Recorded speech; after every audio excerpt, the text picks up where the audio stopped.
नाही, मला थांबू शकत नाही तुम्ही, पण मी थांबतो. सभापती अध्यक्ष महोदय, सन 2025 विधानसभा विधेयक क्रमांक 25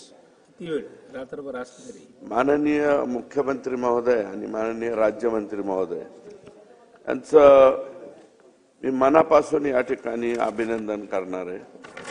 अध्यक्ष महोदय, हे रोजच मड अशी अवस्था आमच्या भागातल्या ग्रामीण भागातल्या आमदारांची आहे. सगळ्यांकडे येणाऱ्या पेशंटची संख्या ही खूप मोठ्या प्रमाणावरती आहे आणि आतापर्यंत मुख्यमंत्री सहायता निधीला आम्ही पत्र दिली. मुख्यमंत्री सहायता निधीची मदत होते अध्यक्ष महोदय, परंतु काय की हे पेशंट गेल्याच्या नंतर पेशंटचं बिल एवढ्या मोठ्या प्रमाणावर होतं अध्यक्ष महोदय, की फक्त त्या पेशंटच्या जवळ असणाऱ्या नातेवाईकांनाच याची कल्पना जास्त येते. आणि अध्यक्ष महोदय, आणखी एक नवा विषय आहे. मी सन्माननीय मंत्री महोदयांना विनंती करतो की आपण चॅरिटी ही दवाखान्यावरती लावण्याचा प्रयत्न करतोय, परंतु का प्रत्येक दवाखान्यामध्ये प्रत्येक डॉक्टरच्या नातेवाईकाचंच मेडिकल व्हायला लागले, याचा सुद्धा विचार करण्याची आवश्यकता आहे अध्यक्ष महोदय. जेवढं दवाखान्याचं बिल होतंय तेवढंच मेडिकलचं बिल होतंय. हे काय? यापूर्वी असं होत नव्हतं. जर दवाखान्याचं बिल 1.5 लाख रुपये झालं तर मेडिकलचं बिल 50,000 रुपये व्हायचं. आता दवाखान्याचं बिल तेवढंच होतंय, मेडिकलचं बिल तेवढंच होतंय. आणि जे 10, 5, 15 डॉक्टर एकत्र येऊन मोठं हॉस्पिटल बांधतात, त्याच्यामध्ये त्यांच्या मेहुण्याच्या, त्यांच्या पुतण्याच्या, त्यांचा चाचा, काका, मामा यांच्याच नावावरती मेडिकल का होत आहेत? माझ्या इकडची परिस्थिती आहे. मला वाटतं, मला नाही माहिती बाकीच्या ठिकाणी काय चाललंय ते, पण वस्तुस्थिती अशी आहे, सगळीकडे हेच प्रकार चालू आहेत. मग मेडिसिनच्या बाबतीत सुद्धा अध्यक्ष महोदय, राज्य सरकारच्या वतीनं हे जे मेडिसिन येत आहेत याच्यावरती काहीतरी बंधनं लागणार आहेत का नाही? आणि आता पनीर सेल्वन का काय आमदार आहेत ते मुंबईचे, तमिळ, मला त्यांचं नाव माहिती नाही, मुंबईचे आहे. अध्यक्ष महोदय, त्यांनी जो 5 लाखाचा प्रधानमंत्रीचा विषय काढला, आयुष्यमान भारतचा, अध्यक्ष महोदय, डॉक्टरांचं म्हणणं असं आहे की ह्याचे रेट 2011चे आहेत आणि आता 2024 मध्ये आम्ही कसं काय ऍप्लिकेबल करायचं? बरं झालं आरोग्य मंत्री सुद्धा इथं आले. मग या बाबतीत सुद्धा मेंदूचं, डोक्याचं, म्हणजे ऍक्सिडेंट मध्ये डोक्याला लागल्याच्या नंतर तिथल्या जो मेंदूवरती काम करणारा डॉक्टर आहे, तो डॉक्टर काय म्हणतो की याचे 2011चे रेट आहेत, आम्ही आता कसं काय ऍप्लिकेबल करायचं? आम्ही हे घेत नाही पेशंट, आम्ही ही योजना लागू करत नाही, इथपर्यंत हिम्मत या दवाखान्यांची चाललेली आहे. म्हणून माझी विनंती आहे की तुम्ही ठीक आहे, मुंबई, पुणे इथल्या याला चॅरिटीच्या बाबतीमध्ये कंपल्शन करतात, आम्ही सुद्धा जातो, आम्ही सुद्धा हॉस्पिटलला भेटतो, बोलतो, संभाजीनगरला जातो, प्रशांत बम साहेब इथं आहे, देतात, सवलती देत नाहीत अशातला भाग नाही. परंतु माझी विनंती अध्यक्ष महोदय की मेडिकल बरोबर, म्हणजे दवाखान्याच्या डॉक्टरच्या किमती बरोबर मेडिकलच्या बिलाच्या बाबतीत सुद्धा काही ना काहीतरी या कंपन्यांना बंधनं पाहिजे. तो काय 1.5 लाखाचा दवाखाना आणि 1.25-2 लाखाचं मेडिकल बिल, ही कुठली पद्धत आली? ही वस्तुस्थिती आहे. म्हणून मेडिकलचं सुद्धा इन्क्लुजन आता नाही, मी म्हणतो नंतर अमेंडमेंट आणा. नेक्स्ट, मी आत्ताच्या आत्ता म्हणत नाही, परंतु पुढच्या अधिवेशनात अमेंडमेंट आणा. याच्या बाबतीत सुद्धा कायदेशीर बडगा हा त्या डॉक्टरांच्या वरती, दवाखान्यावरती दाखवला. अध्यक्ष महोदय, मला थांबवता येणार नाही, मी माझं थांबतोय, पण तुम्ही असं मानल्यावर मी कवर भाषण करीत पाहिजे. तुम्ही माझी कॅपॅसिटी पाहिजे का? बघितलेली जर माझी कॅपॅसिटी पाहिजे असेल तर मी 3 ते 4 तास आरामशीर बोलू शकतो. मला पाणी आणून द्यावं लागेल तुम्हाला, मला बोलायचं नाही, मी संपवतो. अध्यक्ष महोदय, मेडिकलच्या बाबतीत सुद्धा काही ना काही निर्णय या ठिकाणी घेतला पाहिजे। गरिबाची अवस्था फार बिकट आहे। आमच्याकडे तो यातना घेऊन ज्यावेळेस माणूस येतो त्याच्या डोळ्यातलं पाणी पाहिल्याच्या नंतर त्या गरिबाची अवस्था आमच्या लक्षात येते। म्हणून अध्यक्ष महोदय, मेडिकलच्या बाबतीत सुद्धा निर्णय घ्यावा आणि जे चॅरिटीचे 10% 20% पेशंट असतील दवाखान्याच्या बाहेर बोर्ड लावायचं कंपल्शन करा ना अध्यक्ष महोदय।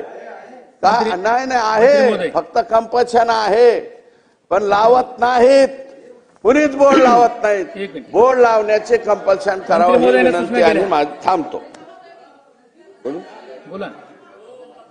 माननीय अध्यक्ष महोदय, सभागृहात अनेक सन्माननीय सदस्यांनी या संदर्भामध्ये आपले विचार व्यक्त केले। त्याच्या संदर्भात मला एवढं सांगायचं आहे की कृपया आपण विषय समजून घ्या की हा जो विधेयक आहे हा एका विशिष्ट कारणासाठी आपण आणलेला आहे। राज्याचे एकूण हॉस्पिटलपैकी सन्माननीय अध्यक्ष महोदय फक्त 94 हॉस्पिटल असे आहे की ज्या 94 हॉस्पिटलने शासनाच्या जमिनी घेतल्या, चॅरिटेबल हॉस्पिटल। बाकीच्या हॉस्पिटलला ही सेवा लागू होऊ शकत नव्हती। या बिलमुळे काय होणार आहे, या बिलमुळे अजून 303 हॉस्पिटल जे आहे ज्यांनी वेगवेगळ्या सवलती घेतलेल्या आहेत परंतु त्या नियमात बसत नव्हत्या, त्यांच्यासाठी आपण ही अमेंडमेंट केलेली आहे। माझी विनंती या संदर्भात अशी राहणार आहे की जे सन्माननीय सदस्यांनी व्यक्त केले, काही विषय आपण कृपा करून सर्व सदस्यांनी समजून घ्यावे की आता 20% वेळ आपण याच्यात आरक्षित ठेवायची आहे। 10% हे दुर्बलसाठी आणि 10% निर्धनसाठी। आता निर्धनची व्याख्या काय की ज्याचे उत्पन्न 1,80,000 पेक्षा कमी आहे तो निर्धन आहे आणि ज्याचं इन्कम 1,80,000 ते 3,60,000 वार्षिक आहे तो दुर्बल आहे। आपण या व्याख्येनुसार आपण त्या पेशंटला 20% बेड, 10% आणि 10% आरक्षित ठेवायचे आणि एकूण त्यांच्या इन्कम मधून 2% रक्कम त्यांच्यावर खर्च करायची त्यांना। आणि आपल्या सर्वांना कल्पना आहे की आपल्या माननीय मुख्यमंत्री महोदयाच्या कक्षामध्ये देखील एक नवीन कक्ष या ठिकाणी सुरू केलेला आहे आणि ही सर्व माहिती वेबसाईटवर उपलब्ध केली जाते। माझी या माध्यमातून सभागृहाच्या सर्व सदस्यांना आणि महाराष्ट्रातील सर्व 14 कोटी जनतेला विनंती राहणार की या संदर्भामध्ये आपण सर्वांनी हे गोष्टीचा अभ्यास करणं आवश्यक आहे। ज्या योजना, जे कायदे सरकारने आपल्यासाठी लागू केलेले आहेत त्याचा फायदा देखील त्या लोकांना मिळाला पाहिजे। या संदर्भामध्ये याची व्याप्ती वाढून जे लोक याच्यातून आता ही योजना कोणी तयार केली, ही हायकोर्टानेच तयार केली होती। आता एक नवीन निकाल हायकोर्टाने दिलं की त्याच्यामध्ये एक हॉस्पिटल कोर्टात गेलं की आम्ही सरकारकडून कुठली मदत घेतली नाही। मग ती मदत घेतली नाही म्हणजे आता बाकी इन्कम टॅक्सचा कोणी बेनिफिट घेऊन राहिला, कोणी जमीन सवलतीच्या दरात घेतल्यापुरती मर्यादित नाही आहे, कोणी इलेक्ट्रिसिटी ड्युटीमध्ये सूट घेतलेली आहे, कोणी टॅक्समधून सूट घेतलेली आहे। अशा ज्या व्याप्ती ज्या त्या व्याख्येमध्ये येत नव्हत्या त्याला आता व्याख्येमध्ये आणण्यासाठी हा प्रयत्न सुरू केलेला आहे। त्याच्यात लाभ मिळेल। उर्वरित जे प्रश्न या संदर्भामध्ये उपस्थित करण्यात आले त्याचा या बिलशी संबंध जरी नसला परंतु आपल्या राज्याचे सन्माननीय आरोग्यमंत्री प्रकाश आंबेडकर या ठिकाणी उपस्थित आहे।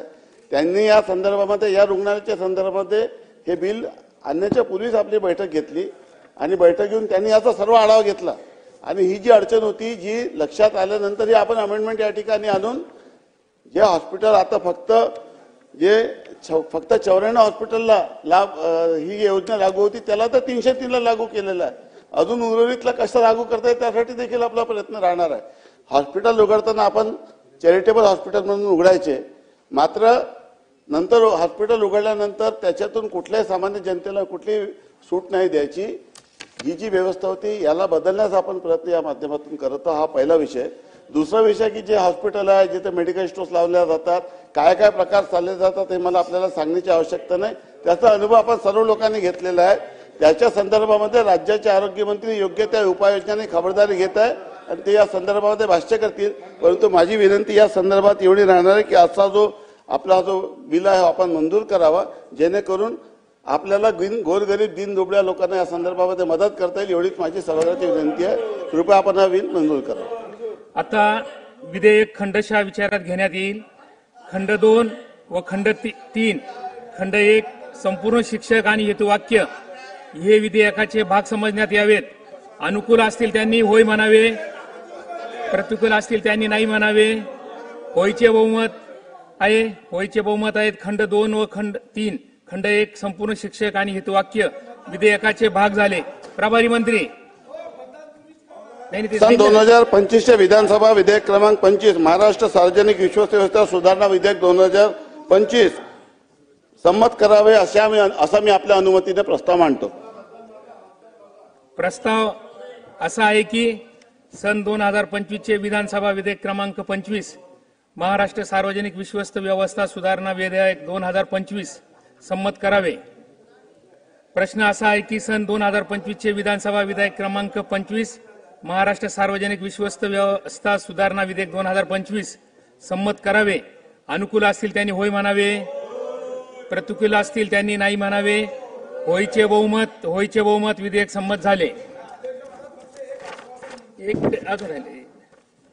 प्रस्ताव असा आहे की सन 2025 चे विधानसभा विधेयक क्रमांक 25 महाराष्ट्र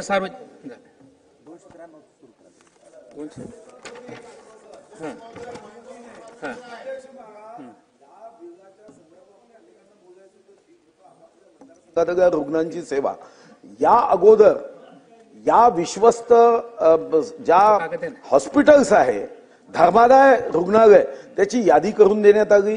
टोटल बेड किती आहे ते सांगण्यात आलं आणि ती पुस्तिका 10 वर्षापूर्वी सभागृहाच्या आमदारांना दिली होती.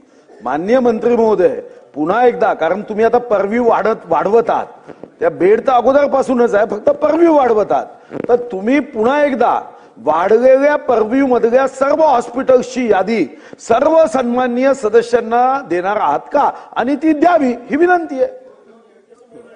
तर ती देण्यात येईल आणि या संदर्भामध्ये मुख्यमंत्री सहायता निधी आणि आपल्या विधानभवनात देखील आता स्वतंत्र कक्ष उघडण्यात येत आहे. कायद्यानुसार त्यांच्यावर कारवाई करण्याचे जे अधिकार आहेत ते सर्व आपण या ठिकाणी इम्प्लिमेंट करणार आहे, एवढी सभागृहाला ग्वाही देतो.